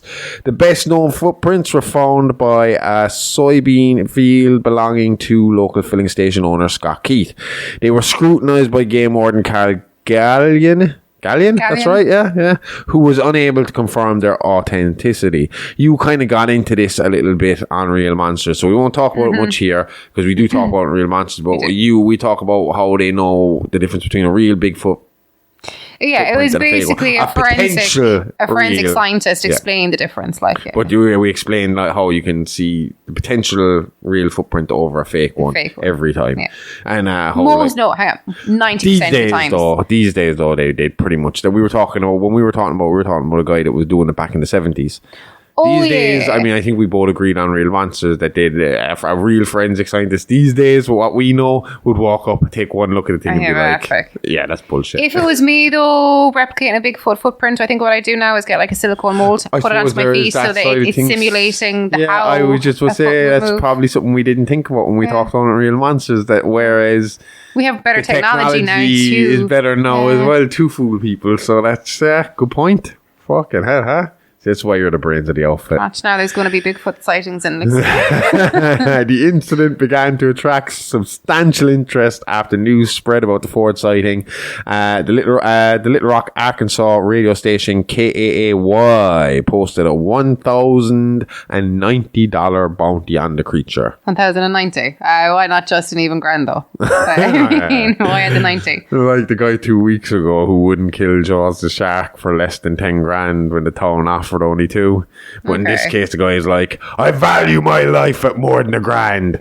You make it $1,090? I'm in. The 70s though, how much was that $90 worth? Do you know? 1,000 and 1,090. Well, yes. Okay. Several attempts were made to track the creature with dogs, but they were unable to follow its scent. I have another thing about dogs with this monster later, but we'll talk about it later. Okay. When hunters began to take interest in the Fouke Monster, Miller County Sheriff Leslie Greer was forced to put a temporary no guns policy in place in order to preserve public safety. In 1971, 3 people were fined $59 each for filing a fraudulent monster report. Right. Number 1, imagine needing a penalty or record for filing a fraudulent monster claim. All right. Okay. Number 2, why can't they round anything in this town? $59. Why not just 60? Is it to make it seem cheaper? Oh, we're getting a good deal. $59.99. All right. Yeah, that's a good one. All right, fucking fraud. How can it be? Was there like a law there for, or was it just wasting police time? Wasting police time, but. Probably wasted. I just technically they were done for wasting police time. But this says here, I need to look into it. Filing a fraudulent monster claim. Okay. After an initial surge of attention, public interest in the creature decreased until it gained national recognition in 1973, when Charles B. Pierce released a documentary film about the creature called The Legend of Boggy Creek. In 1974, interest had waned again, and sightings all but stopped, only to begin again in 1977 when tracks were reportedly found by 2 brothers prospecting in Russellville, Arkansas. That same year, a sighting was reporting in Cosset, Arkansas. During this period, the creature was blamed for missing livestock and attack on several dogs. That wasn't what I was going to talk about. There's more on that later. Okay. Several locals from the small town of Fouke, Arkansas, recall their stories, claiming that the creature has killed many large animals over the years.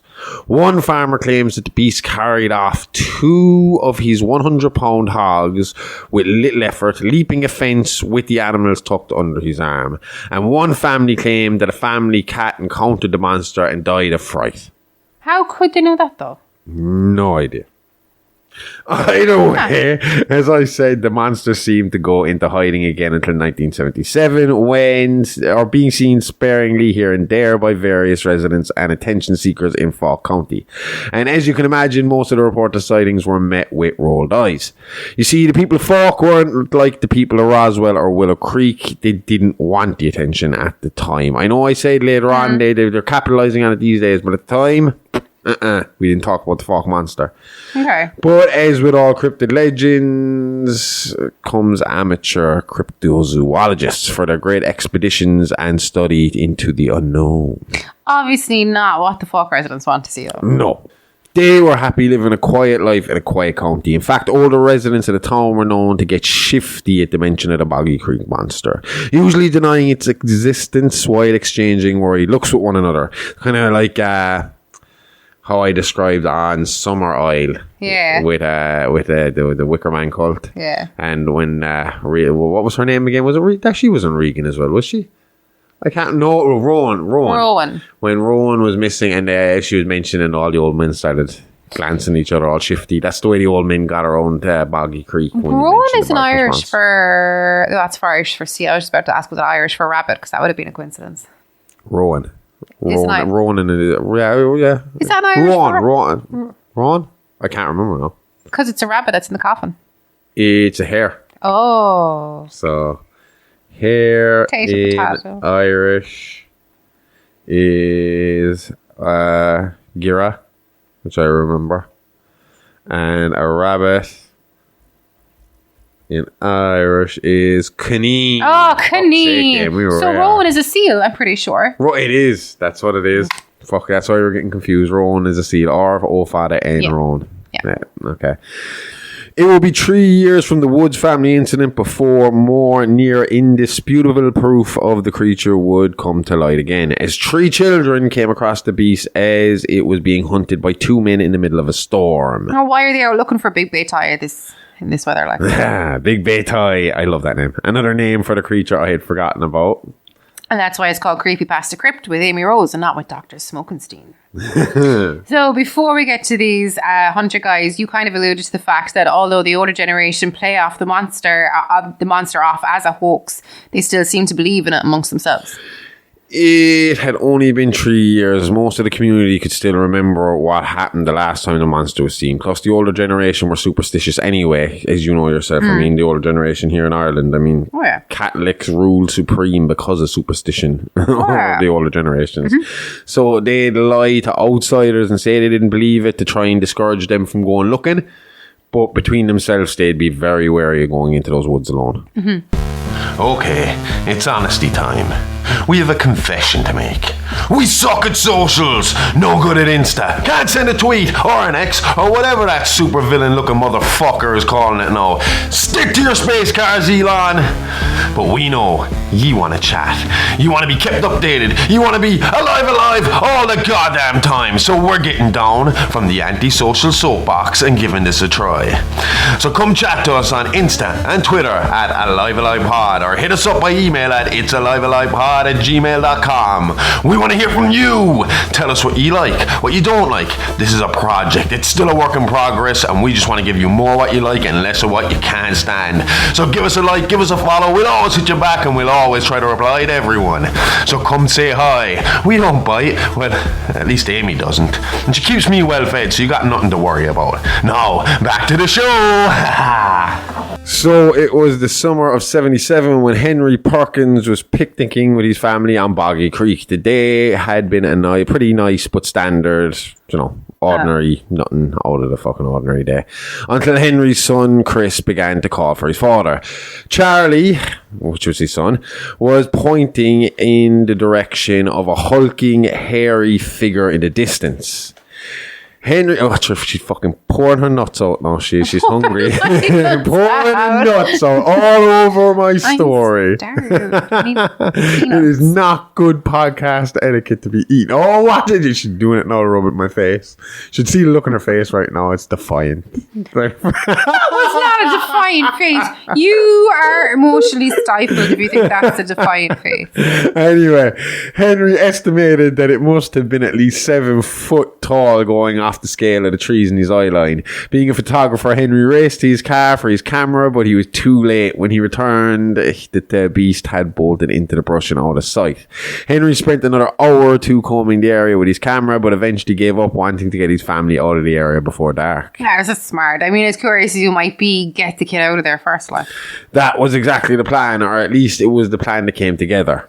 Henry was driving through Fouke and he had to stop to refuel and to let his family stretch their legs a little bit. And so they gave a walk around the fish mart, and it was kind of a bit of a festival atmosphere going on at the time. Now, apparently Henry says he was told it wasn't a festival, but he said it looked like a festival. Everyone was out, there was a big crowd out, there was music, there was games, there was fun, and there was a fishing competition going on. Yeah. It was here Henry encountered Bruno Cusimano, a highly unlikable local man who had just lost the fishing competition to a few kids. Oh, shit. It was from this bruised ego that Bruno announced to an audience of onlookers that he would take Henry out to Boggy Creek and let alone will he get him a photograph, but he will also get the beast's head. And he swore to kill it on sight. 2 old men from the area knew better and advised against the escapade, but Henry was steadfast that he wanted to get a picture of this animal. Of course he would. That would make his career. The photographer that discovered a new species of animal, he'd be a millionaire. Yeah, but the old men Bertram Landry and Beauregard Digdry, affectionately known as Grandpa Landry and Uncle Beau by close friends and family, warned that with a storm brewing that the monster would be on the move and that its strength and speed would leave the men at a distinct disadvantage. Grandpa Landry told Henry all about how his son had got into the creek to go fishing one day and never came back, and how he was convinced the monster had gotten him. Why? Was he found mangled or something? No, he just wasn't found, full stop. So what makes him so sure he was killed by the monster, not just a fishing accident? No body. He reckoned that if it was an accident, the body would have shown up on the creek. But when there was no sign of a man, he became convinced a big bay tie got him, and this would have been around the same time as the 73 incident, so we were in Boggy Creek hysteria at the time. The 2 men also claimed that the beast, this is what I was talking about earlier, was surrounded by 40 dogs at one time, and he killed every last one of them. Big bay tie ain't nothing to fuck with. Oh, what a song. Big bay tie ain't nothing to fuck with. Big bay tie. The next day, Perkins and Bruno took off on their hike in search of big bay ties despite the storm warnings. They would track the beast through the woods, but would ultimately be unsuccessful in capturing proof of the monster's existence. In the meantime, the kids that beat Bruno at the fishing competition just happened to be the grandchildren of Bertram Landry. Evie Joe, 12, and John Paul, 9. Now, these kids grew up on Boggy Creek, and fishing was a daily activity for the brother and sister, who would be often found on the creek with their mute friend that they called T-Fish. What a name, T-Fish. Was that his actual name? Nickname, I assume. He's mute. It's not like he could go up and introduce himself. Maybe he just went like that. Anyway, the same for people couldn't see you. I keep forgetting people can't see us. She did a T with her fingers. Anyway, the same day Perkins and Bruno went out on the hunt, the 3 kids went to their usual fishing hole. So they used to go to this fishing hole on the creek with Uncle Beau and Grandpa Landry. Okay. And Uncle Beau used to have what he called catfish Kool-Aid. And this was basically a mix that he made, this secret kind of bait that he made that lured in the catfish and was like a guaranteed catch. This is why the kids beat Bruno earlier on at the thing, because they were using... Because they had magic bait. They were using the catfish Kool-Aid. Okay. Now, I don't even know what was in this fully. I know there was Tabasco sauce in it, and deep bottom moss is what they called it. Oh, that goes in the bottom of the bed? Must have been, yeah. But apparently Uncle Beau never revealed what the third ingredient was to this. Coke. methamphetamines. Turning the fucking fish into crackheads. Yeah, exactly, like they do with the sharks. Cocaine shark, yeah. Want to know more about that? Check out the episode from 2 weeks ago? Yep. 2 weeks ago? 2 weeks 2 weeks ago. 2 weeks ago. Sharks, jaws even. Sharks. So while out on the lake, the storm began to brew fast, causing wind to launch a projectile right at Grandpa Landry's. I keep going to call him Laundry's. Landry's head. Grandpa Landry's laundry. Hey. Well, he got knocked the fuck out anyway. I assume by a fucking falling branch or something along those lines. Bo rushed him back to the house for first aid, but when he returned to the creek, the kids were missing. Oh, please don't let this be the first violent Bigfoot story I hear, and it's against kids.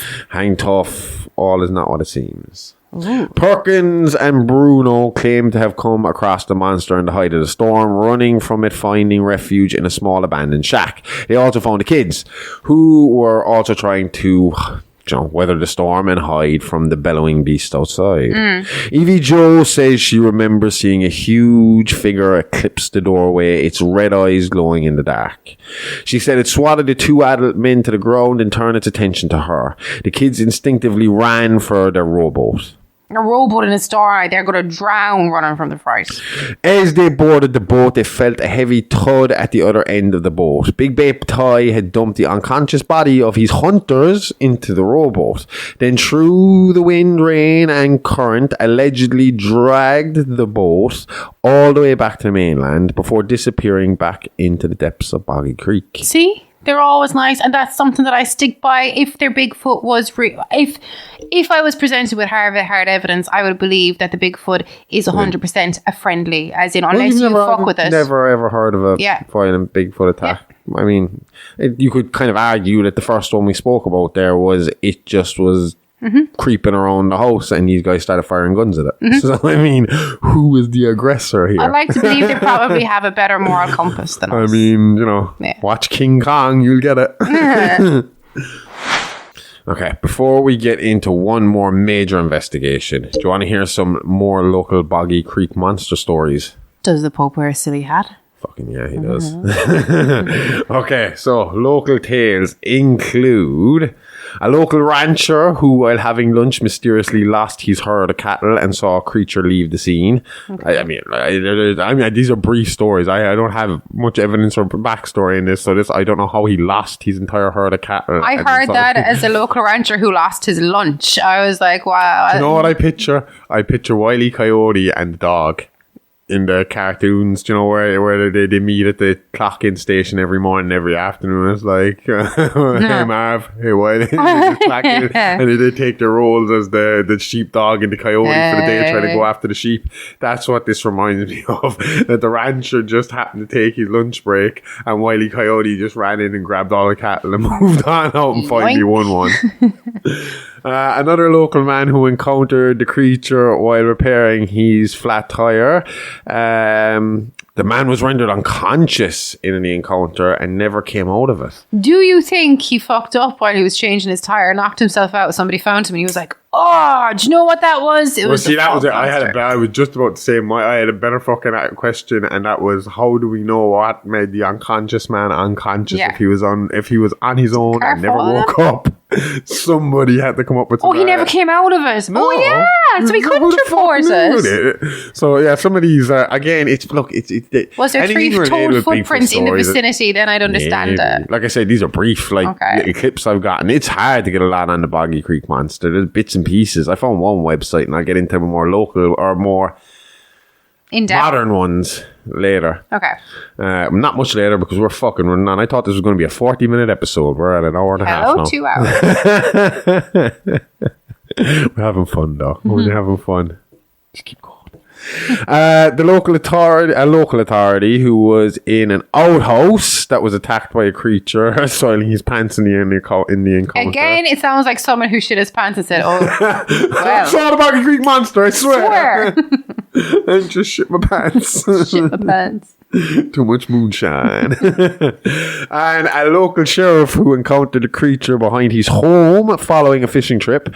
The creature and its young ran off with the sheriff's catch. This is the story Lockhart has come to investigate. Again, it sounds like someone who didn't have good luck fishing and didn't want to be shown up and was like, that's the monster. I don't know, because you see, this Lockhart fella. Who's Lockhart? Yeah, he's Dr. Brian Lockhart. This is what he's come to investigate. Okay. He is the professor of anthropology in the University of Arkansas. Okay.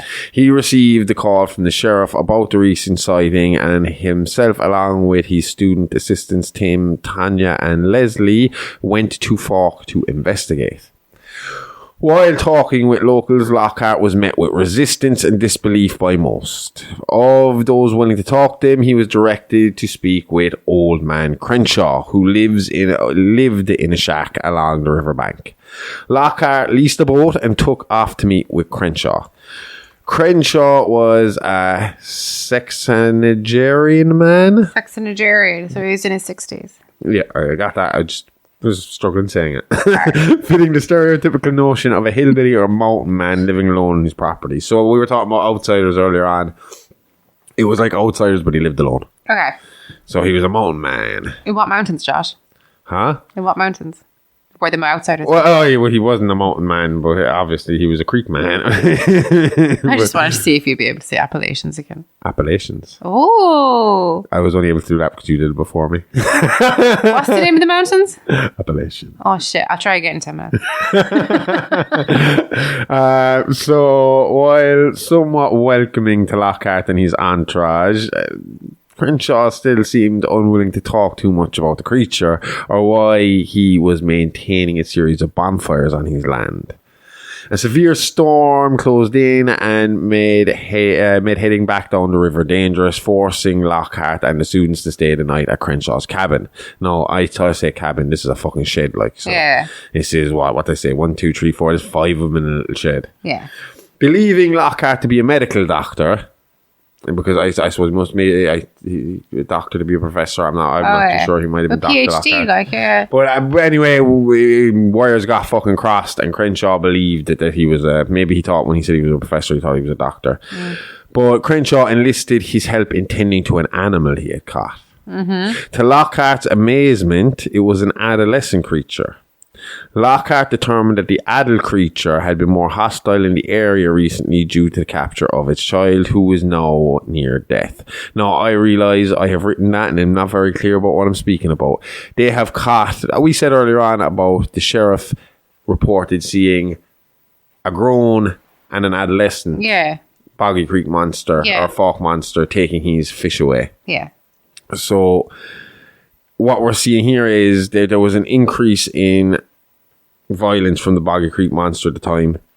Yeah. And what Lockhart had realised is when he found the injured adolescent monster on Crenshaw's property, that the basically Big Bay Tie, the mama Big Bay Tie, was pretty pissed off that she couldn't find her kid. Yeah. And that's why it was acting violently and being seen more in the area. Acting violently if I couldn't find my kid.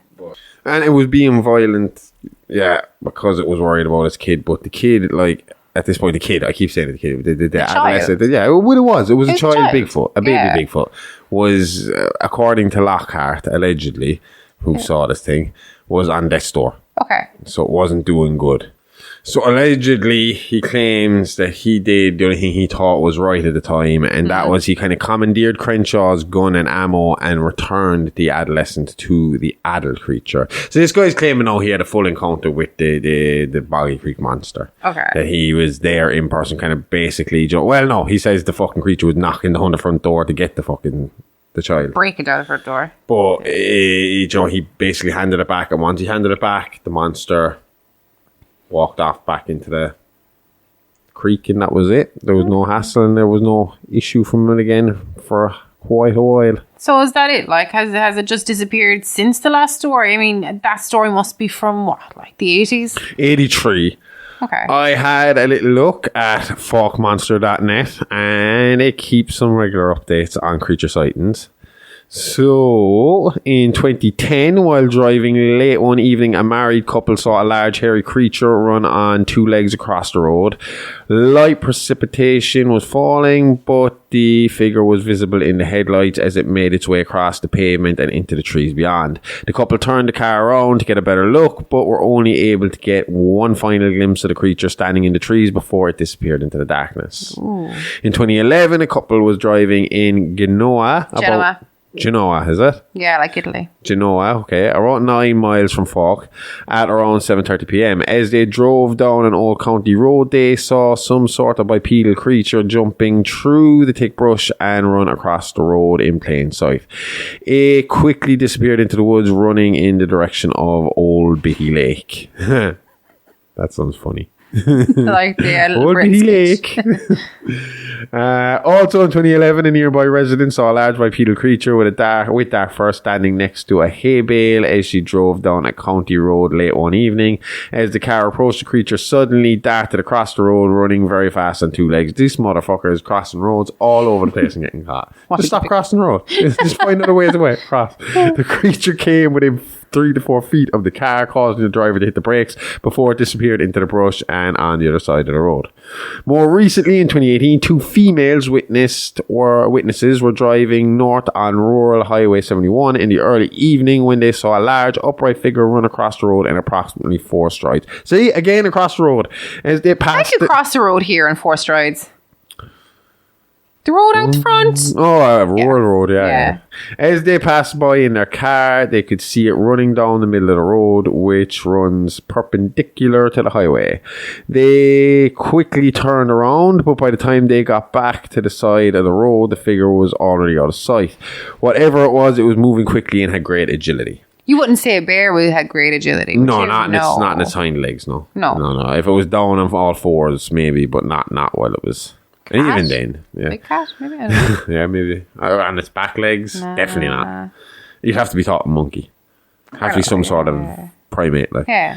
In 2019, a hunter was scanning an area of woods with his binoculars when he caught sight of a dark figure at the end of a game trail about 150 yards away. It appeared to be at least 6 foot tall and covered in long matted black hair. He described it as muscular but not thick in the torso.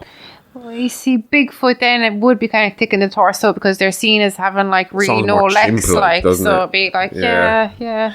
Also in 2019, a young witness claims to have seen a monkey man in the woods while sitting in her father's truck along one of the rural roads at night. The location is near the Sulphur River, where many sightings of the alleged Fouke Monster has been reported over the years.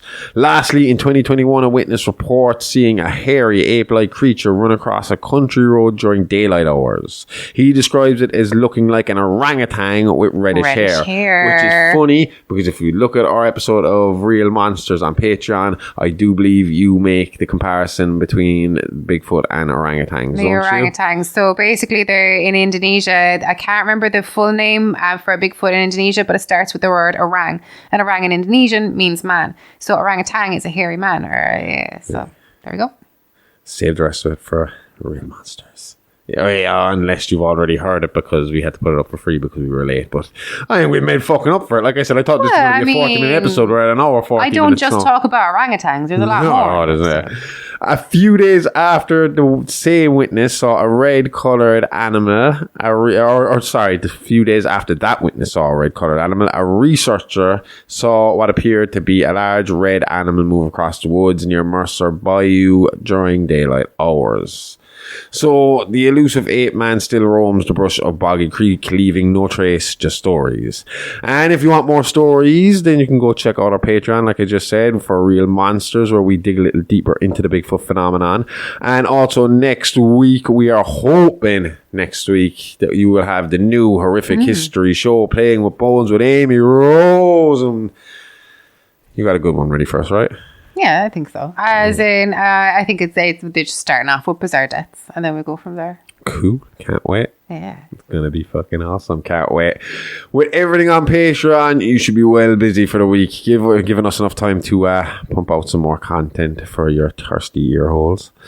Until then, don't forget to like and subscribe to us on Spotify, iTunes, YouTube, Audible, Google Pod, Acast, or wherever you listen to your podcasts. Also, you can follow us on all socials at Alive Alive Pod, or follow my personal pages at Amy Rose IAS for some great content and podcast updates. It's Alive Alive Podcast, all the guts and goat and the guilt. See you all next time. Same Alive Alive time, same Harvard's channel. Love you. Bye bye. Okay, lady, I love you. Bye bye.